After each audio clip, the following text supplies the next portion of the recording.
हरिओम प्रिय दर्शकों, यदि आपकी तुला राशि या तुला लग्न है तो इस वीडियो को पूरे ध्यान से देखिएगा, समझिएगा। इस वीडियो में हम समझने वाले हैं, जैसे कि आपने थंबनेल में पढ़ा कि बहुत बड़ी उथल पुथल होने वाली है। ऐसा मैंने क्यों लिखा और इसके पीछे क्या ग्रह स्थिति है, क्या कारण है, जिसे हम समझते हैं सबसे पहले, और फिर समझेंगे इसका प्रभाव क्या आपके जीवन में पड़ेगा, फिर समझेंगे कि उपाय क्या आपको करना चाहिए।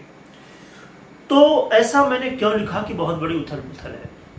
और एक प्रश्न और भी कई लोगों के मन में रहता है, मैं उसका जवाब कई बार दे चुका हूं, पर कुछ नए लोग होते हैं उनके लिए, कि अक्सर आप देखते होंगे कि मेरी जो वीडियो बनती है तो पूरी एक सीरीज समझिए कि मेष से लेके मीन राशि जो होती है, तो उसमें एक ही थंबनेल में शब्द लिखे होते हैं, एक ही टाइटल होता है, एक ही थंबनेल होता है। उसके पीछे कारण क्या होता है? देखिए, हर एक व्यक्ति कि अपनी अपनी जो है तो समझने की स्थिति है, उसके अनुसार लोग थंबनेल में लिखते हैं। अब कोई लिखता है कि जिस राशि में जैसा प्रभाव है वैसा थंबनेल में लिखते हैं। लोग अक्सर कहते हैं कि आप एक ही लिखते हैं। कई लोगों का प्रश्न ऐसा मैंने पढ़ा। इसके पीछे कारण देखिए क्या है कि मैं हमेशा ग्रह स्थिति के अनुसार लिखता हूँ, राशि के अनुसार नहीं। समझिए कि अभी हम जो बात कर रहे हैं, हम बुध की बात करेंगे, और बुध का ये जो परिवर्तन है बहुत बड़ा परिवर्तन है। इसे आपको बहुत ध्यान से देखना चाहिए, नॉर्मली नहीं लेना चाहिए। तो हम अभी बुध की बात करने वाले हैं। तो बुध का जो परिवर्तन हुआ है वो किस स्थिति में है, क्या है, मात्र ये जो है तो मेरा मोटिव होता है, यानी कि थंबनेल में लिखने का जो मेरा शब्द है, समझिए कि मैंने अभी जैसे लिखा कि बहुत बड़ी उथल पुथल। तो ये मैंने क्यों लिखा? क्योंकि बुध का ये जो परिवर्तन काल है इसमें बड़ी उथल पुथल है, इसकी वजह से। तो ये हर एक राशि के लिए है कि बुध का परिवर्तन हुआ। ऐसा तो नहीं कि हर एक राशि के लिए अलग परिवर्तन होगा। बुध का परिवर्तन समझिए कि अभी होने वाला है 19 जुलाई को। अभी कर्क में गोचर कर रहे थे चंद्रमा की राशि में, अब सिंह राशि में 19 जुलाई से गोचर करेंगे। तो हर एक राशि के लिए सिंह राशि में ही परिवर्तन कहलाएगा। बिल्कुल हाँ, क्या होता है कि हर एक राशि के अनुसार अलग अलग भावों में परिवर्तन होता है, उसके अनुसार फलादेश में परिवर्तन हो जाता है। अन्य ग्रह स्थितियां जो होती हैं वो भी अलग अलग होती हैं। तो अब यदि हम समझें कि हम ये लिखें कि राशि के अनुसार क्या है, तो बहुत सारी बातें होती हैं। अब जैसे हम बुध से संबंधित ये जो वीडियो बना रहे हैं तो संभवतः 5 मिनट, 10 मिनट या 15 मिनट से हो सकती है, 5 से 15 मिनट की हो सकती है, ठीक है। तो क्या 5 से 15 मिनट जो बताया गया वो लिखा जा सकता थंबनेल में? नहीं लिखा जा सकता। हाँ, हर एक व्यक्ति के अपने अपने तर्क होते हैं। हर एक, कुछ लोग ऐसे हैं कि अलग अलग लिखते हैं, कुछ लोग एक जैसा ही लिखते हैं। तो अब कुछ लोग क्या करते हैं कि समझिए कि ये आपकी अभी हम बात कर रहे हैं जैसे कि आपकी राशि में क्या प्रभाव पड़ेगा, आपकी लग्न में क्या प्रभाव पड़ेगा, उसके अनुसार लिखते हैं। मेरा मोटिव खाली होता है कि जो ग्रह का परिवर्तन हुआ है वो किस स्थिति में कैसा है, उसके अनुसार मैं लिखता हूँ। तो ये चीजें क्लियर हो गई होंगी। आइए आगे बढ़ते हैं। उथल पुथल क्या है? देखिए, 19 जुलाई को बुध का परिवर्तन होगा सिंह राशि में। फिर 5 अगस्त को पुनः सिंह राशि में गोचर करते हुए बुध वक्री हो जाएंगे, यानी कि कर्क का भी फल देंगे। और फिर 11 अगस्त को पुनः ये अस्त हो जाएंगे, ठीक है, वक्री अवस्था में ही अस्त हो जाएंगे। फिर 27 अगस्त को, ये जुलाई चल रहा है, अगला महीना अगस्त जो है, तो 27 अगस्त को कर्क राशि में मार्गी होंगी, यानी कि फिर से सिंह की तरफ बढ़ेंगे। और फिर 23 सितंबर, जुलाई, अगस्त और फिर सितंबर, 23 सितंबर को फिर जाएंगे कन्या राशि में। यानी कि कहा जाए, देखिए कि 19 जुलाई से लेके 23 सितंबर तक का समय, यानी कि 2 महीना से ज्यादा का समय बुध सिंह राशि में बिताएंगे। मैक्सिमम आप जानते हैं कि बुध का परिवर्तन एक राशि में 20 से 25 दिन के लिए होता है, यानी कि एक राशि में 20-25 दिन रहते हैं, फिर दूसरी राशि में जाते हैं। परंतु ये परिवर्तन क्या है? 2 महीने से ज्यादा का परिवर्तन है। इसलिए ये बहुत बड़ा परिवर्तन कहा जा सकता है, महापरिवर्तन बुध का। और उथल पुथल बहुत सारी आपने देखा ना, ये सिंह राशि में रहते हुए क्या क्या हुआ, वक्री हुए, मार्गी हुए, उदय हुए, ये सब चीजें हो रही हैं। और कितने नक्षत्र परिवर्तन करेंगे वो तो आप देख ही रहे हैं। तो ये चीजें हैं, इसलिए मैंने ऐसा लिखा। आइए समझते प्रभाव क्या आपको मिलने वाला है। तो देखा जाए तो तुला राशि वालों के लिए बुध का ये जो प्रभाव इस सिंह राशि में गोचर करते हुए देने वाले हैं, तो ये बड़ा महत्वपूर्ण है। ये आपके धन में वृद्धि कराने वाला होगा। यदि आय की समस्या, धन की समस्या, फाइनेंस की समस्या आपके जीवन में है तो ये समस्या दूर होने वाली है, यानी कि धन की प्राप्ति होने वाली, कोई न कोई मार्ग खुलने वाला है। अब एक चीज और भी मैं यहाँ पर बता दूं कि अब समझिए कि आपको लग सकता है, क्योंकि एक बार मैंने कमेंट पढ़ा था तो इसलिए मैं जवाब भी दे देता हूं, और बहुत सारे लोगों का ये प्रश्न हो सकता है कि अब समझिए मैंने बताया कि धन लाभ होगा, तो यहाँ पर क्या होगा कि समझिए कि किसी व्यक्ति की एक सैलरी है, समझिए कि 20,000 रुपये, उसकी फिक्स है 20,000। तो अब उसको लगेगा कि मेरा तो कुछ नहीं होने वाला है, मुझे तो धन लाभ नहीं होगा। बिल्कुल सही बात है कि आपकी सैलरी फिक्स ही है कि हाँ आपको इतना मिलना ही है, तो उसमें क्या होगा। अब जैसे व्यापारियों के ऊपर ये चीज़ बहुत जल्दी जो है तो प्रभावी हो जाती है, क्योंकि उनके व्यापार में उतार चढ़ाव होता रहता है।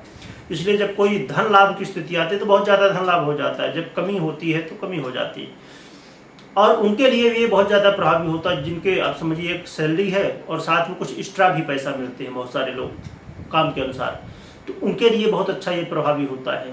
तो जिनकी फिक्स सैलरी है उनके लिए भी प्रभावी होता है, सैलरी में नहीं होगा, अन्य रूपों में हो सकता है। अब समझिए आपने कहीं इन्वेस्ट किया है, या आपने समझिए प्रॉपर्टी ही आपने लिया है, ठीक है, आपने कोई जमीन लिया है, कभी लिया था आपने, इस समय जब धन लाभ की स्थिति बनने वाली है तो उस प्रॉपर्टी की वैल्यू बढ़ जाएगी। समझिए कि प्रॉपर्टी ऐसी जगह में थी कि वहाँ ज़्यादा कुछ ऐसा था नहीं, वहाँ कोई बड़ा मॉल बन गया, कोई बड़ी फैक्ट्री बन गई, या ऐसा कुछ हो गया जिससे वहाँ की वैल्यू बढ़ गई, वहाँ से कोई अच्छी रोड निकल गई या हवाई अड्डा बनने वाला, ऐसे बहुत सारे डेवलपमेंट होते हैं जिसकी वजह से प्रॉपर्टी की कीमत बढ़ जाती है।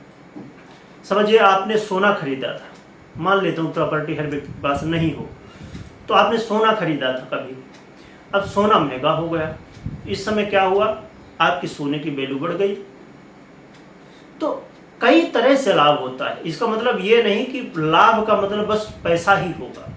हो सकता है कि आपके काबिलियत में कोई जो है तो वृद्धि हो जाए, आपकी जो काबिलियत है, आपकी वैल्यू है खुद की, उसमें आपने कोई ऐसा कुछ सीख लिया, ऐसा आपने कोई अच्छा काम कर दिया कि आपको वैल्यू बढ़ गई, यानी कि वो भी तो लाभ ही है ना।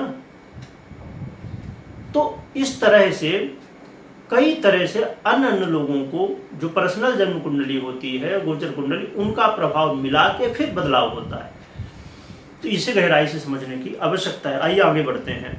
तो धन लाभ की स्थिति बनेगी और कई तरह के लाभ हो सकते हैं। साथ में ये समय होगा कि आपके कई ऐसे काम जो रुके हुए थे वो बन सकते हैं, आपकी इच्छाएं पूरी कहा जाए कि हो सकती हैं, कुछ भी इच्छा आपकी हो सकती है, घूमने की, फिरने की या कुछ भी, तो वो आपकी इच्छा पूरी हो सकती है। साथ में कैरियर में इस समय जो है तो जो लोग सैलरी बढ़ाना चाहते हैं या प्रमोशन चाहते हैं, यानी करियर में कुछ बेहतर बदलाव चाहते हैं किसी भी तरह का। अब कुछ लोगों का ये हो सकता है कि नहीं, मुझे ये जॉब नहीं करना, मैं जो कर रहा हूँ मुझे पसंद नहीं आ रहा है, मुझे दूसरा करना है, तो वो भी चीज़ हो सकती है। यानी कि करियर में कुछ न कुछ पॉजिटिव बदलाव होने की स्थिति बनने वाली है। साथ में जो लोग इन्वेस्ट करते हैं, खासकर जैसे देखा जाए शेयर मार्केट, लॉटरी, जुआ, सट्टा, ऐसे बहुत सारे क्षेत्र हैं जो लोग इन्वेस्ट करते हैं अलग अलग जगह, तो इस समय इन्वेस्टमेंट में बेनिफिट हो सकता है। लॉटरी, जुआ, सट्टा जो लोग जो है तो विश्वास रखते हैं, उनको भी धन लाभ की स्थिति इस समय देखने को मिल सकती है। और यदि आप संतान के प्रति बहुत ज़्यादा चिंतित थे तो संतान के प्रति वो चिंता कम होगी, और ख़ासकर संतान के लिए, यानी कि जो विद्यार्थी हैं, स्टूडेंट हैं, उनके लिए बहुत अच्छी स्थिति इस समय बन रही है। विद्यार्थियों के लिए यानी कि ऐसा समय है कि आप एक एक सेकंड अपना पढ़ाई में दीजिए, क्योंकि इस समय का पढ़ा हुआ आपके काम आएगा। कब काम आएगा? जब आपको एग्जाम देना है। तो इस समय पढ़ाई में पूरा फोकस करिए, पूरा फोकस करेंगे तो आपको लाभ इसका मिलेगा। क्योंकि अब समझिए एक विद्यार्थी होता है जो कि 10 घंटे तो नहीं पढ़ते लोग, परंतु समझिए 5 घंटे भी ले लेते हैं, और एक विद्यार्थी स्टूडेंट है जो कि 1 घंटे ही पढ़ता है, परंतु 1 घंटे पढ़ने वाला विद्यार्थी कई बार बहुत अच्छे नंबर लाता है, परंतु 5 घंटा पढ़ने वाला नहीं ला पाता है। यही होता है समय का प्रभाव, है ना। तो इसलिए हर एक व्यक्ति का अपना अपना स्वभाव, प्रभाव, सब चीज़ें होती हैं। और तो ये लाभ बुध आपको देने वाले हैं। साथ में देखा जाए तो जो लोग विदेश से जुड़े हुए हैं उन्हें भी धन लाभ की स्थिति इस समय देखने को मिलने वाली है। परंतु हाँ, जो विदेश से जुड़े हैं उन्हें धन लाभ होगा, परंतु व्यय बहुत ज़्यादा हो सकता है। मतलब कहा जा सकता है कि धन लाभ से ज़्यादा व्यय की स्थिति बन सकती है। तो थोड़ा सा आपको सावधानी भी बरतनी होगी, फाइनेंस को मैनेजमेंट अच्छे से करना होगा। तो ये स्थितियां हैं आपके जीवन में जो है तो वो होने वाली हैं। और एक बात है कि करियर में थोड़ा सा आपको ये बात का ध्यान रखना, उससे तो लाभ ही होने वाला कोई बड़ी समस्या नहीं दिखाई दे रही। पर कुछ लोग गुप्त रूप से, जो अब हर एक व्यक्ति है, कोई न कोई ऐसा होता ही है आज के समय में जो जलता है। तो जो लोग आपके विपरीत हैं वो लोग कोशिश करेंगे, क्योंकि इस समय आप आगे बढ़ेंगे तो वो कोशिश में लग जाएंगे कि मैं जो है तो क्या सोच लूँ, क्या कर दूँ, इसका नुकसान हो जाए।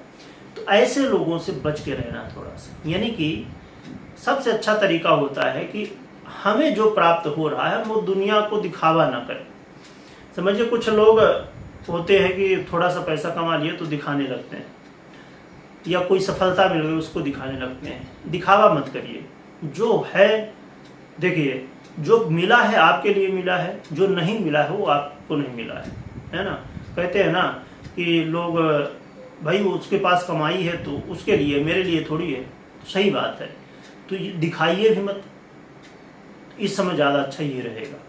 तो ये ग्रह स्थितियाँ हैं, इसका ये प्रभाव आपको देखने को मिलेगा। उपाय की बात की जाए तो उपाय के रूप में आप भगवान गणपति की आराधना कर सकते हैं। साथ में गौ माता की सेवा करिए, उससे भी आपके लिए बहुत अच्छा जो है तो फल मिल सकता है। कमेंट में ओम गणपतये नमः लिखिएगा, जय गौ माता लिखिएगा। और कौन कौन लोग गौ सेवा करना चाहते हैं और गौ सेवा के साथ में गौ की सुरक्षा भी कौन कौन लोग करना चाहते हैं, कमेंट करके बता सकते हैं। क्योंकि आज के समय में कैसी कैसी वीडियो आती हैं, एक दिन मैं अभी देख रहा था, बड़ी विचित्र स्थितियाँ दिखती हैं। तो तभी ये संभव है कि गौ की हम रक्षा कर सकें, जिसे हम गौ माता कहते हैं, तो उसकी रक्षा तो करना हमारा फर्ज ही है। तो उसके लिए कौन कौन लोग तैयार हैं, और तभी संभव है जब, अब आज के समय में देखिए, अब कुछ लोगों को बुरा लग सकता है कि आज के समय में लोग गाय नहीं रखते हैं, कुत्ता रखते हैं। ठीक है, वो भी जानवर है, उसकी भी सुरक्षा करिए, उसको भी खाने पीने के लिए दीजिए, परंतु गाय की भी रक्षा करिए। जैसे आज के समय में जो प्रचलन चल रहा है कि कुत्ते को रखना तो एक ठीक है एक बात, परंतु लोग अपने रसोई तक ले जाते हैं, अपने बेडरूम में जो है तो सुलाते हैं। ये सही नहीं है। शास्त्र के हिसाब से ये चीज़ें बिल्कुल सही नहीं है। ठीक है, रखिए, उसको ध्यान रखिए, उसको खाना पीना दीजिए, सब कुछ करिए, परंतु ये नहीं कि मतलब आप रसोई में ले जाएं, भगवान के मंदिर के रूम में ले जाएं, आप बेडरूम में उसको सुलाएं। ये चीज़ें सही नहीं है। हाँ, कुछ लोगों को बुरा लग सकता है, मुझे पता है, परंतु जो उचित नहीं है उसे कहना मेरा भी फर्ज है। तो इस बात का ध्यान रखिए। बहुत बहुत धन्यवाद।